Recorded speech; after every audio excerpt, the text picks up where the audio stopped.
Praise the lord. ఈరోజు దేవుని వాగ్దానము. నీ యొద్దకు వచ్చి నిన్ను ఆశీర్వదించెదను. నిర్గమకాండము 20వ అధ్యాయము 24వ వచనము. మహాదేవుండు పరిశుద్ధుడగు తనయుని అర్పించెను నీపై మక్కువతో వందనమర్పించుము.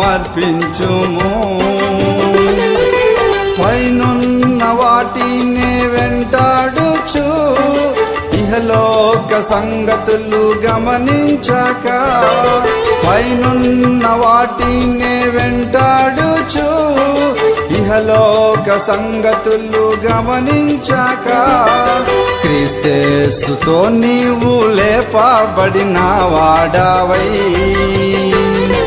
క్రీస్తేసుతో నీవు లేపబడిన వాడవై.